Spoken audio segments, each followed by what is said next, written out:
Welcome back, everyone. This is Dave from Corn Productions here to talk about The X-Files, Season 1, Episode 14, titled Genderbender. The episode's description reads as follows. A religious sect becomes a prime suspect in a murder spree. The episode was written by Larry and Paul Barber. This is their one and only writing stint on this series. They were also producers of the last 4 episodes, this being the last one. This episode was directed by Rob Bowman, who I actually talked about before while doing Quantum Leap. He was a producer on the series from Season 2 to Season 7 for 89 episodes, and he directed a total of 34 episodes, and he had the pleasure of directing the first X-Files movie titled Fight the Future. The episode originally aired on January 22nd, 1994. Before going any further, I'll tell you a couple of things. One, this is not a spoiler-free podcast. If you haven't watched the episode, I highly recommend you go and check it out, and then come back and give me a listen.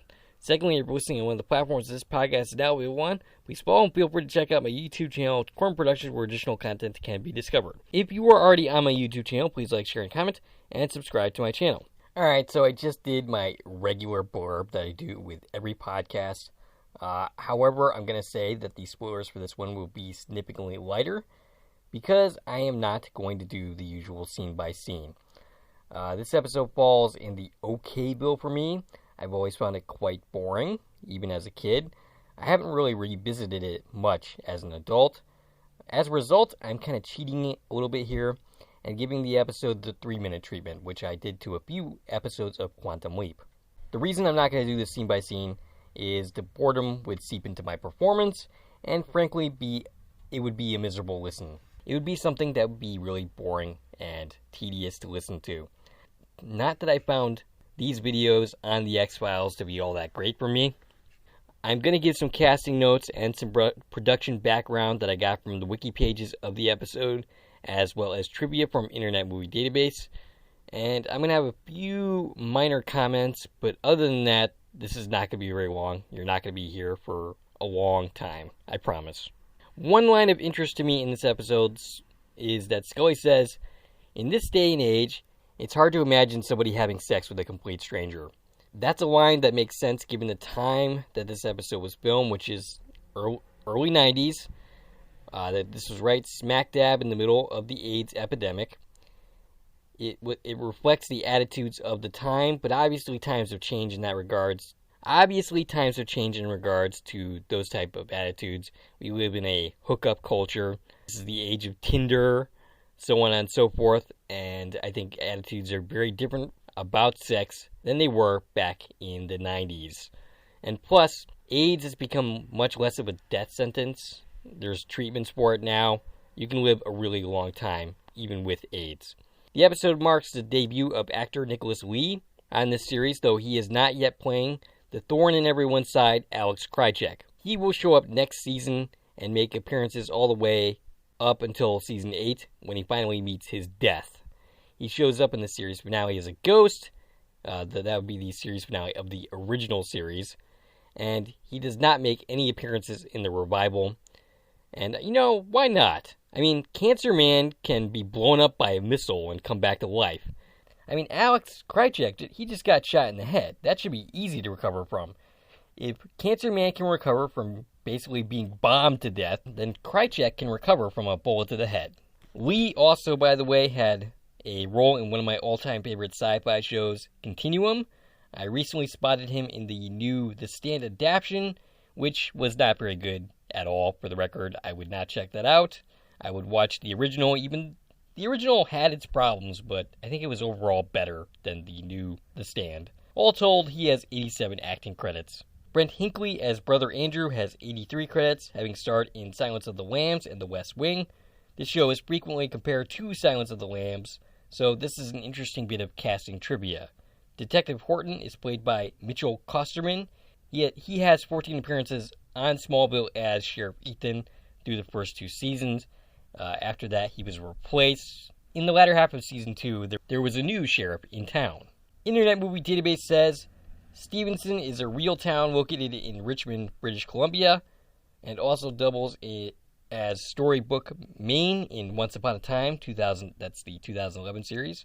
In fact, the popular Granny's Diner, Granny Cafe in real life, and as seen in this episode, is first spotted behind Mulder and Scully at the 9-minute and 32-second mark. And while that is interesting, by the way, the actual episode says that it takes place in Stevenson, Massachusetts, which is a place that does not actually exist. So some production notes from the wiki page for this episode. This episode was inspired by producer Glenn Morgan's desire for an episode with more of a sexy edge. The writers found it difficult to write a story that showed sex as scary and introduced an Amish-like community as well. Genderbender was seen by approximately 6.8 million households in its initial broadcast. The episode has subsequently been met with mixed critical responses, facing criticism for its abrupt Deus Ex Machina ending. Academic analysis of this episode has placed it within a science fiction tradition that attributes a powerful supernatural element to physical contact with aliens. It also has been seen as reflecting anxieties about emerging gender roles in the 1990s. Producer James Wong felt that the episode's ending seemed overly abrupt and unexpected, describing it as appearing like we tried to play a trick on the audience to make them say, "Oh, what the heck was that?" He added that the lack of real connection to the episode's plot, that the revelation lost any sense of catharsis for the viewer. Morgan said that the episode went too far. At what point do we become unbelievable? When asked about the similarity between the Kindred and the Amish, series creator Chris Carter noted that the Amish don't watch TV, so I wasn't really worried about it. And that seems like a Chris Carter response to me. I was curious about this show, what the show was saying as far as the LGBTQT issues, as it came up in my Quantum Leap podcast a couple of weeks ago with my co-host Stacy, back on the Season 4 episode Running for Honor, which was a controversial episode during its day. I was curious if this was an anti-trans episode, and I looked into fan opinion on that, and there is no critical consensus on that issue whatsoever. Some people think so, some others don't. So here's a brief blurb from the site Grabbing Geek, which I found interesting. It would perhaps be irresponsible of me, or at least out of character, to point out a couple of things about this episode that have aged weirdly. The obvious one is that the killer that changes gender from male to female and back again, and in this case, it isn't a case where the show made some comments or plot points that don't quite line up with the way a lot of people think today in regards to the trans community. If anything, it seems more coincidental. The episode never really says anything about transgender people at any point during the runtime, and that's probably because no one would have really thought to do so on a network TV show in 1994. That said, the episode likewise seems to suggest that heterosexuals are the only people who have one-night stands after meeting someone at a nightclub. Again, it's 1994. Openly gay characters weren't exactly appearing everywhere.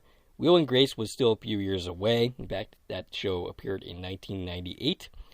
Point is, I would think an episode like this made today would be done very differently. For one, it might even acknowledge that gay and trans people exist.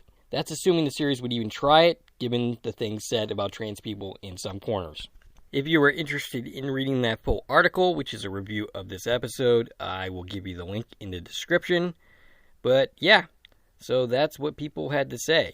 And that's really all I have to say about this episode. Like I said, it's just kind of boring. I mean, there's some good moments in this episode. There are some creepy imagery. And dealing with the Amish-like community is certainly interesting. But for the most part, it just plays boring. But yeah, that's really all I have for you for this video. Next week, we're going to be discussing Lazarus, which I don't think is a great episode either. So next time we meet to talk about next Files episode, that will be the one we will be talking about. If you like this video and want to support the channel, there are a number of ways to do so. You can follow me on Twitter at Core Productions. You can join one of my Core Productions Facebook pages. You can buy something from the Core Production store on Zazzle. You can buy me a coffee, which is a new way to support content creators such as myself. And of course, you can like, share, and comment on this video, as well as subscribing to my channel. This is Dave from Core Productions, signing off.